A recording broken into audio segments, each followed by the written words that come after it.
ফকিন্নির বাচ্চা, সমস্যা কি? ঈদের মধ্যে এমনিতেই মাংস কাটাকাটি নিয়ে ব্যস্ত আছি, তার মধ্যে আবার গেট নক করতেছিস, সমস্যাটা কি বল? আফা, শুনছি আপনারা নাকি কোরবানি দিছেন, আমার 2 টুকরা গোশত দিবেন। পুরান ভিক্ষুকের চান্স পায় না, আবার নতুন ভিক্ষুকের আমদানি, তাই না? যা এখান থেকে, বের হ। আল্লাহ গো বুবু, কি রে বোন, এই অসুস্থ শরীর নিয়ে তুই এবার উঠেছিস কে? আমার ডাক দিতে আমি যাইতাম, কিছু কবি? আজকে তো কোরবানি ঈদ, কেউ কি গরুর মাংস দেয় নাই? আমার না খুব গরুর মাংস খাইতে ইচ্ছা করতেছে। না রে বোন, মনে হয় এখনো কাজ কাম শেষ হয় নাই, শেষ হইলে তো মাংস পাঠাইতো, কিন্তু মেলা তো হয়ে গেছে অনেক। আপা, চারোদিক থেকে মাংসের ঘ্রাণ আইতেছে, মানুষ মাংস রান্না করতেছে, আমার না খুব খাইতে ইচ্ছা করতেছে, বাঁচি না মরি। আচ্ছা বোন, তুই চিন্তা করিস না, আমি যেমনি পারি তোর গোস্ত খাওয়ামো, তুই যা ঘরে গিয়া শুয়ে থাক, আমি দেখি কোনো ব্যবস্থা করতে পারি কিনা। আচ্ছা ঠিক আছে।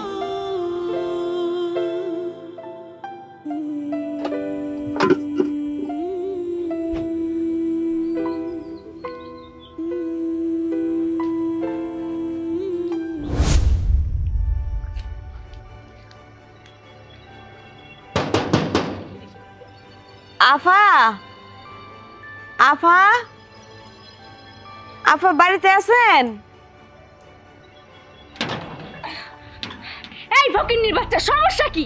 ঈদের মধ্যে এমনিতেই মাংস কাটাকাটি নিয়ে ব্যস্ত আছি, তার মধ্যে আবার গেট নক করতেছিস, সমস্যাটা কি বল? আফা, শুনছি আপনারা নাকি কোরবানি দিছেন, আমার 2 টুকরা গোশত দিবেন। পুরান ভিক্ষুকের চান্স পায় না, আবার নতুন ভিক্ষুকের আমদানি, তাই না? শোন, মাংস সব বিলি করা শেষ হয়ে গেছে, এখন এক টুকরো মাংস নেই, যা তো এখান থেকে, বিরক্ত করবি না।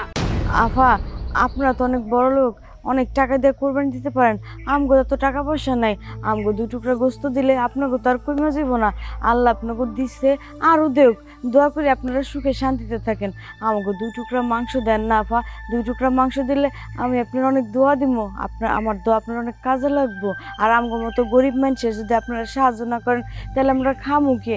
আপনারা যদি আমাকে সাহায্য করতে পারেন তাহলে তো আমরা একটু ভালো খাইতে পারি, ভালো কিনতে পারি। এই শোন, মাংস রেখে দিয়েছি তোদেরকে দেওয়ার জন্য না, সারা বছর খাওয়ার জন্য। এই যে গরুর মাংসের এত দাম, তোদের যদি দিয়ে দেই তাহলে সারা বছর আমরা কি খাবো শুনি? একবার কোরবানি দেব আর সারা বছর খাবো, আর তোদেরকে দেওয়ার জন্য কোরবানি দেইনি। আফা, বিশ্বাস করেন আর না করেন আল্লাহ তো জানে, আমি আমার জীবনে কোনোদিন কারো কাছে হাত পাতি নাই, ভিক্ষা করি নাই। আমার বাপ মা মরা একটা ছোট বোন আছে, বোনটা না অনেক শখ করে আজকে কোরবানির 2 পিস গরুর মাংস খাইতে চাইছে, দেন না আফা। শোন, ভিক্ষা করতে যেহেতু বের হয়েছিস, এক কাজ কর, অন্য কোথাও যা, দেখবি কোথাও না কোথাও মাংস ঠিকই পেয়ে যাবি, যা তো, যা এখান থেকে।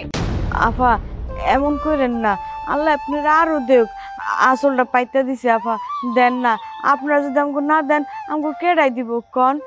দেন না আফা, এমন করেন না, আপনার কাছে আমি হাত জোর করে ক্ষমা চাইতেছি, কিন্তু আমার কোনো ভুল হয়ে থেকে আমার মাফ করে দেন, তা আমার 2 টুকরা গরুর মাংস দেন আফা, আপনার আল্লাহর দোহাই লাগে। ওরে বাপ রে বাপ, মনে হচ্ছে সব গরিবের ঠেকা আমি মিটানোর জন্য এখানে বসে আছি। এই, তোরা হইছিস গরিব মানুষ, গরিব মানুষের এত মাংস খেতে ইচ্ছে হয় কেন শুনি?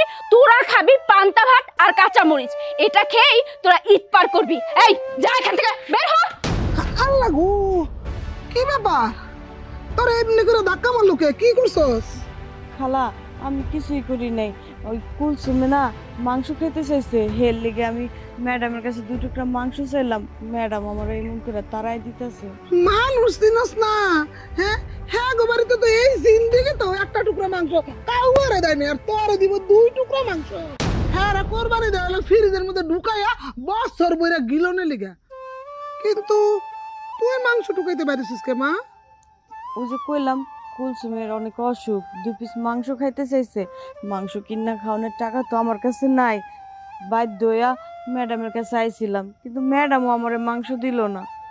থাক, গরিবের দুঃখ কেউ বুঝবো না, হ্যাঁ গো মতন জমিদার কি আমগো দুঃখ বুঝবো?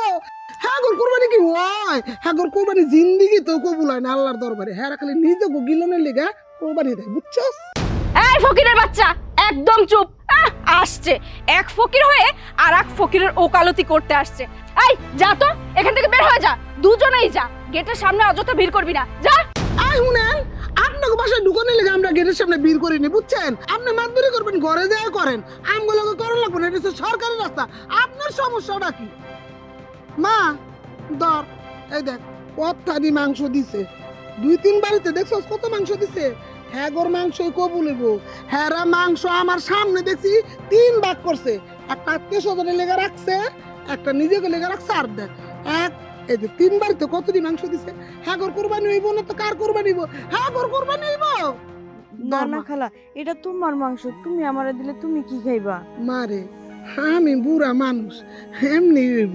আর 2-4-10 বাড়ি আছে না, কত মাংস টুকা মনে ধর। যা যা তুই যাই কুলসুবে তাড়াতাড়ি করে রাইন্দা খাওয়া।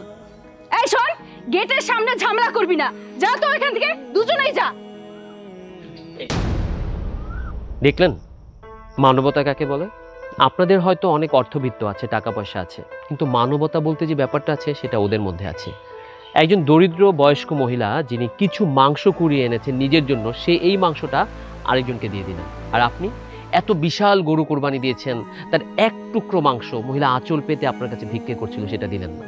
দূর থেকে আপনাদের ঘটনাগুলো আমি সব দেখছিলাম, কিন্তু কাছে আসতে ভয় পাচ্ছিলাম এই কারণে যে আপনার মহিলা মানুষ, কখন কোন কথায় আমাকে আঘাত করবেন বা কোনো কথা দিয়ে আমাকে ফাঁসিও দিতে পারেন, তাই আসেনি। একটা জিনিস মনে রাখবেন, কুরবানি কেন দেয় মানুষ? কুরবানি দেয়া হয় আল্লাহর সন্তুষ্টি অর্জনের জন্য, এটা ওয়াজিব, আমাদের মনের তাকওয়াটা তাকে দেখানোর জন্য। আর আমরা এখন কুরবানি দিই মানুষকে দেখানোর জন্য। কত বড় গরু এনেছি, কত কেজি মাংস হয়েছে, কার মাংস খেতে কতটুকু, এমনকি কারো বাড়িতে গিয়ে কুরবানির মাংস খাওয়ার পর আমরা বলি মাংসের লবণ কম হয়েছে। এটা কি কুরবানির নিয়ম? না। হ্যাঁ মানছি, কুরবানির মাংস আপনি একা দিয়ে একাই খেতে পারবেন, এটাও একটা নিয়মের মধ্যে আছে, একটা হাদিসের মধ্যে আছে। তো তার চেয়ে বড় কথা, আমাদের সবার ঊর্ধ্বে কিন্তু শান্তি, মানবতা, যেটা আপনারা পালন করছেন না। একটা সময় দেখতাম মাংসের 3টা ভাগ হতো, ভাগ হয়ে সেটা গ্রামের মসজিদে পঞ্চায়েতে চলে যেত, এখনো হয়তো কোথাও কোথাও যায়। কিন্তু ইদানিং কালে দেখছি মাংস দেওয়ার পরে একটা রান চলে যাচ্ছে এক জায়গায়, একটা পুরো গরুর একটা অংশ চলে যাচ্ছে এক জায়গায়।